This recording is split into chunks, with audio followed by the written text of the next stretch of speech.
এই মুহূৰ্তত জনাইছোঁ গুৰুত্বপূৰ্ণ খবৰ।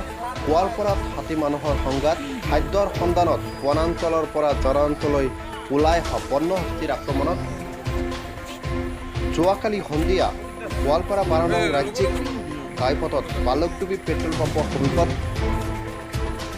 প্ৰদীপ চন্দ্ৰ ৰাভা নামৰ বয়োজ্যেষ্ঠ লোকজনৰ মৃত্যু হয়। উল্লেখযোগ্য যে নিজৰ কৰ্মস্থলী আগেষ্ট ভাৰতীয় খাদ্য নিগম কাৰ্যালয়ৰ পৰা খোজকাঢ়ি বালকডুবি থকা ঘৰলৈ আহি থাকোঁতেই বন্যহস্তীৰ জাকৰ সন্মুখীন হয় আৰু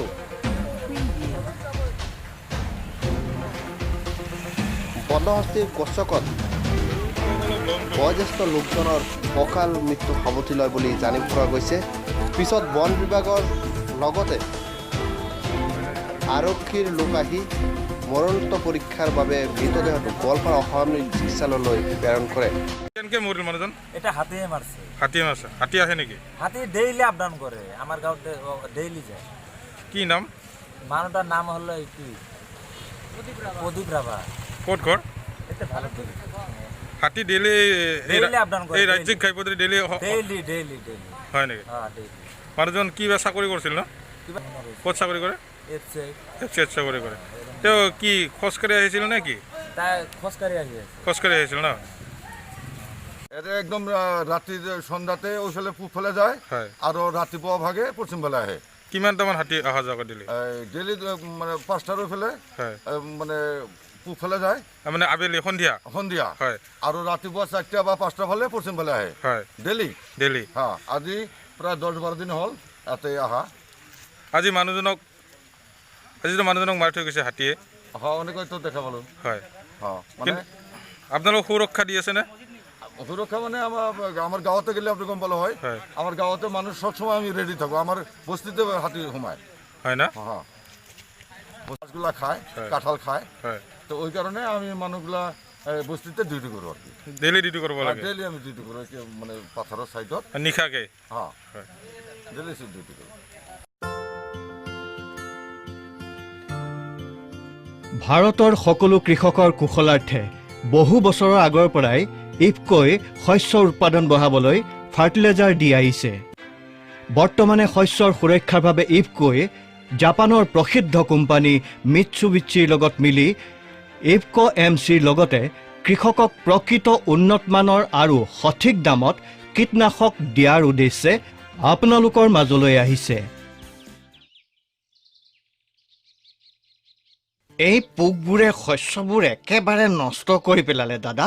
উন্নত শস্যৰ সপোন দেখোন সপোনেই হৈ ৰ'ল। চন্দিনান ভাই, তোমাৰ শস্য দেখোন বৰ লহপহকৈ হৈছে। এনে কিনো তুমি তোমাৰ শস্যৰ ওপৰত যাদু কৰিলানো? আৰে হেতৰা, এই পোক পতংগবোৰৰ নিয়ন্ত্ৰণ অতি সহজেই গাঁৱৰ দ্বাৰা, যি শস্যবোৰক সম্পূৰ্ণ সুৰক্ষা দিয়ে।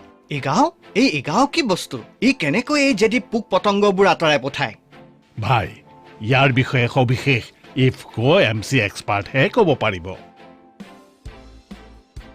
হেতৰাম ডাঙৰীয়া, এয়া চাওক, যেতিয়া আপোনাৰ শস্যবোৰ পোক পতংগবোৰে নষ্ট কৰিবলৈ আৰম্ভ কৰে, তেতিয়া সেইবোৰ নিয়ন্ত্ৰণৰ বাবে আটাইতকৈ সঠিক পন্থা হৈছে ইফকো এমচিৰ এগাঁও, এক নতুন শ্ৰেণীৰ বাবে কীটনাশক, যি প্ৰাকৃতিক ৰূপত সহজলভ্য এবৰ মেক্টিনছৰ পৰা তৈয়াৰ কৰা হয়।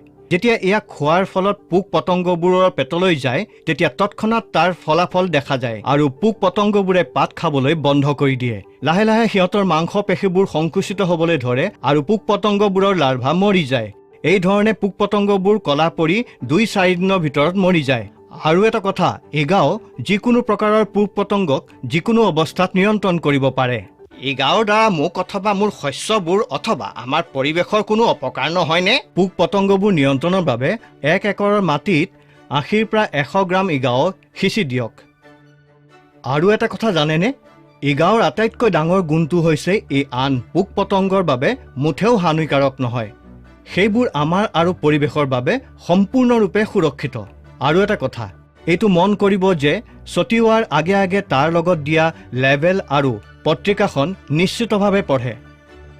আৰু এটা কথা, এইবোৰ কীটনাশক ছটিওৱাৰ সময়ত সদায় ছেফটি কিট, সুৰক্ষাত্মক কাপোৰ যেনে মাস্ক, এপ্ৰন আৰু গ্লোভছ পিন্ধিহে কৰিব।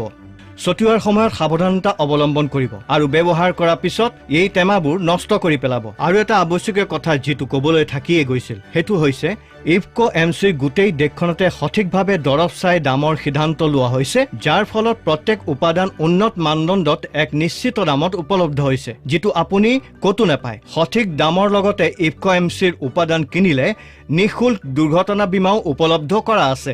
কিন্তু এই এগাঁও ক'ত পাম মই? হেতৰাম ভাই, কেৱল এগাঁও নহয়, ইফকো এমচিৰ আটাইবোৰ উপাদান IFFCO cooperative societies farmer service centre IFFDCৰ পৰা প্ৰাপ্ত কৰিব পাৰে। এই উপাদানবোৰ আপুনি www.ifcoimandi.in পৰা কোনো অতিৰিক্ত মূল্য নিদিয়াকৈ আনিব পাৰে।